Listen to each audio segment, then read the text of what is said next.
Good morning, everybody. Happy Wednesday. We have an amazing show for everybody today. What do we have, Krystal? Indeed we do. We have Brianna Joy Gray on. She's going to be talking about Biden administration's secret meetings with Republicans on infrastructure. We've got Irami Osei-Frimpong on, the one and only funky academic. He's talking about the links between Hollywood and the military-industrial complex. Really interesting stuff there. But we wanted to start with today. It has been officially 100 days of the Biden administration, and he is set to deliver a big speech to Congress tonight. That's right. So the president is going to be appearing before Congress. He's going to be unveiling the American Family Plan. Let's put this up there on the screen. So the proposed plan is about $1.8 trillion, workers, students, and families, expanding access to education and childcare, financed partially through higher taxes on the wealthiest Americans. This is kind of the, within the meme framework, this is infrastructure 2.0. But reality, what it is this is the, up until now, we had the American Rescue Plan, which was, I think, probably the most popular piece of legislation that will pass through Congress for decades. Yeah. Then you have infrastructure, hard infrastructure. So in terms of bridges, roads, all that other stuff, that's around 50 to 60% of support. That has some political, problems necessarily, but the Republicans aren't really marshaling against it. This one is most likely where you're going to see more of the tensions flare. There's going to be deficit. There's going to be arguments around work requirements and all of that. But it is the Biden attempt in order to put his legacy amongst FDR and LBJ. That's how he sees himself, as part of whatever his his deal is, the Biden deal. This is kind of how he envisions it, which is, I find it really interesting that he sees himself that way, and that they saved it for last after the 100 days mark, which actually makes it dramatically less likely to pass. But let's put Jeff Stein's tweet up here. He's got some of the details. Pre-K to all 3- and 4-year-olds, universal free coverage for 2 years of community college, robust paid family leave, and a child benefit through 2025, as long as paid for by higher taxes on the super rich and IRS enforcement. I'm going to be talking about the latter part in the radar. But the important thing there, Krystal, on the child benefit for 2025 is, guess what? That's when the Trump tax cuts come up before Congress. So the plan is to try and insert this there to give Democrats a bargaining chip no matter what happens and who controls the chamber back in 2025. Yeah, and so I think your assessment of the politics of this is correct. There is some thought within the Biden administration that maybe they're going to try to compromise with Republicans on the infrastructure part and try to pass that through regular order. Personally, I think that's a fool's errand. But there is at least some Republican support for an infrastructure package. And as I said, we're going to talk to Brianna more about whether that's the right direction for the Biden administration to go in or not. There's no illusions about any Republicans supporting this package, even though those individual provisions that you laid out, they're all really popular. And by the way, at the state level, both blue and red states have already instituted certain elements of this. So, for example, in the state of West Virginia, they have universal pre-K. I think something like a dozen states already have free community college. And again, not just blue states. It really is across the political spectrum. Iowa has universal pre-K. Georgia has universal pre-K. And you also have some hard blue states that also have universal pre-K as well. So these are, again, individual provisions, things that if you tested them across the country, I think they would be broadly popular. However, when you put it all together, I think the Republicans will do a lot to sort of scaremonger about this, these big programs and these big deficits and government takeover and all of those sorts of things. So not to mention the fact that, of course, the moment that you say we're going to raise taxes on the rich, they're completely out. We've heard some of Joe Manchin is a big question mark. Joe Manchin is always a big question mark, and they're going to go to the mat to get some other weird deduction for their constituents or whatever.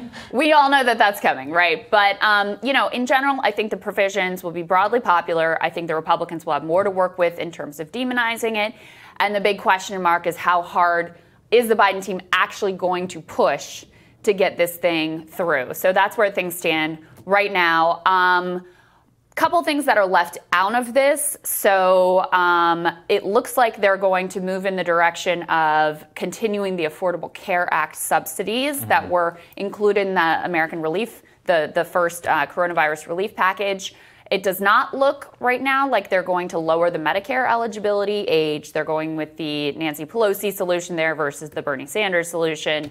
As we covered here before, does not look like they're going to negotiate with the drug companies to achieve drug savings. Instead, this will be paid for by both increasing taxes, capital gains taxes, and by upping enforcement on rich people. Because, and I know this is something you're talking about too, rich people have been basically avoiding taxes and the IRS has stopped caring about it. Meanwhile, they're going after like your average wage earner. Why? Well, they barely have the money to go after. That's part of the reason they go after the wage earner is because it's cheaper. It's easier than going after somebody who's got a ton of lawyers. There you go. There's a whole lot that's going on there. In the broader context, it is fascinating to think of Biden and what he's doing because I think of this more as a campaign pledge in order to try and run on this. I just don't see how they could possibly pass it. This Congress, especially if they're going to have a fight over infrastructure, that's going to take months in terms of moving even through reconciliation. Then they'd have to do a second reconciliation. You've got the Manchin Cinema problem. People are already going to begin to be running in, 6 months, right? That's when the campaign season really starts to hit up. So I see this much more of if you pass this, first of all, it's his first big speech to Congress, so he can be triumphalist. I mean, look, he did a good job, so it's all, that's fine. But he can I think this will be the big selling point of if we take the chamber, more seats in the chamber, keep the House in 2022, then we'll pass it. Whether that's true or not, it's base motivator for the midterms. That's what I think. Hey, listen, it's not a bad strategy. I would probably do something very similar if I were them. Yeah, because one of the failures that I think they're trying to learn from the Obama years is that after he gets elected in 2008 with this overwhelming mandate, progressives were disappointed in a lot of ways. The base was demotivated, and on the other hand, of course, you had the right wing hyper motivated, and thus you get the disaster of 2010, the election I ran in. Great timing on my part. Very good time. Jonathan Chait has an interesting piece looking at Biden's first 100 days. He says they reshaped America. I would say that's a bit of an overstatement. But the argument that he's making here, I broadly agree with, that Biden has come in, he's recognized that the more a president says on an issue, the more instantly polarized it's become. And so he has been extraordinarily quiet. It's really an echo of the way he campaigned, which also was successful enough to wind him in, to get him the Democratic nomination and land him in the White House. They have kept, a tight lid on him. And that may be in part because he's, not at the top of his game in terms of being able to parry and project maybe the aura of confidence that you would want to. But I also think it's an intentional strategy of we're not going to polarize these issues. We're just going to quietly do our thing. And whether that's out of necessity or whether it's a strategy, I think it's been fairly successful because Republicans have had a very hard time demonizing him. And one of the things that Chait tracks is the fact that at this point in the Obama administration, 100 days in, he was seen as much more liberal than Joe Biden is seen, even though arguably, and obviously, I think both of them have been inadequate in terms of what they've actually done, but arguably Joe Biden has been more aggressive in terms of spending, in terms of broadening the social safety net. So it's a sense of perception that he's a moderate, he's a conciliator, and I think the fact that he's just like the most standard issue old white guy certainly helps him there. No, absolutely. If you look at the controversies that have been bubbled up, Dr. Seuss, mask wearing, vaccine passports, meat, which we most recently covered, none of them are true. And the biggest problem that they have is with Obama, if he talks about Cambridge cops or whatever, he literally said it. You can play that clip over and over and over and over again. And trust me,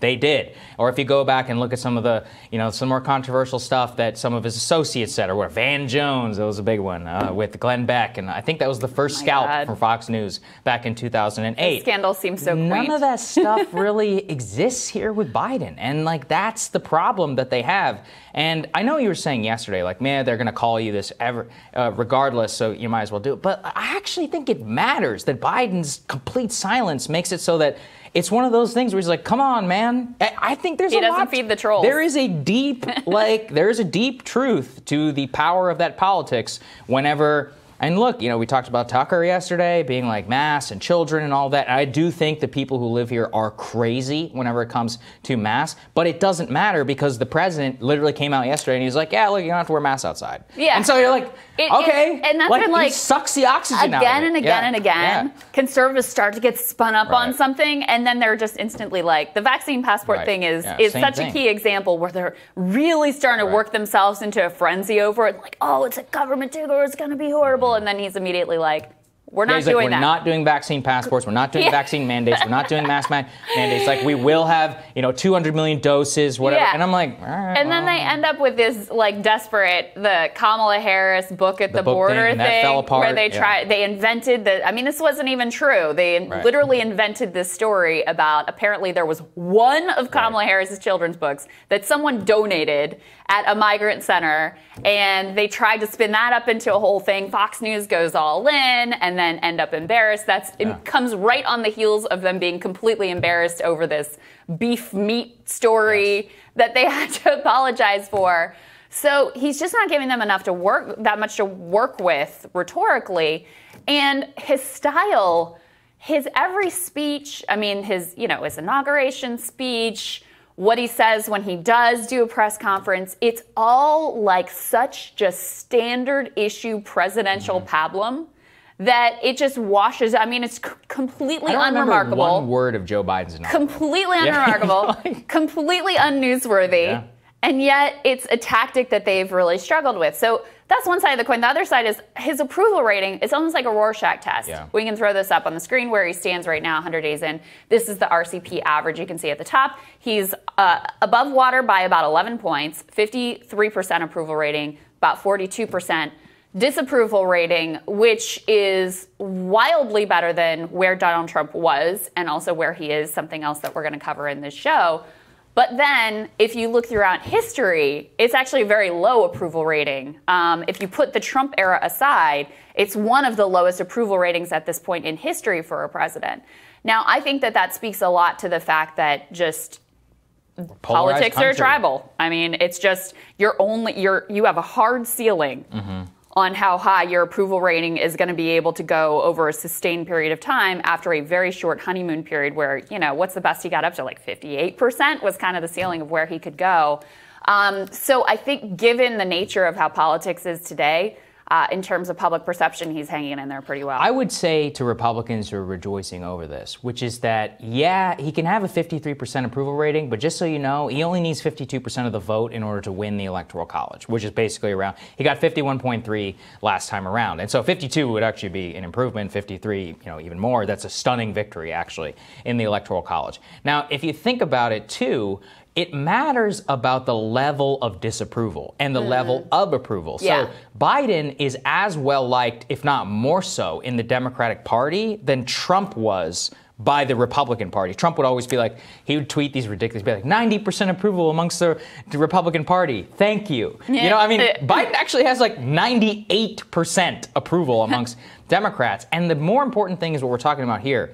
How many people are going to go out and vote against Joe Biden? Yeah. That, I just don't see it. That's what happened with Trump. With Trump, it was like Trump is a bulwark to cultural liberalism. But because Biden himself is not the face of cultural liberalism, and in many respects is like, no, like, stay away from me, in a lot of stuff, like maybe, executive authority and other stuff, he'll do it. But in terms of what he is a public-facing figure, not a chance. And I think that is where you have a 53%, but if you have a soft disapproval, which he seems to, a 41% disapproval, that's not that high. You would need to add a lot of people there, actually. And so Trump was always dramatically had a lot of people who really hated him. Right. A lot of people who really loved him. Biden, by being in the middle or slightly over to the approval side, I'd much rather be there in terms of electoral politics. Why do people vote? Because they love you or they hate you. With Biden, many people, what's the number one reason they voted for Biden? Because they hated Trump. There's this theory of presidential politics that's like, whoever you had before, you want the polar opposite after. Right.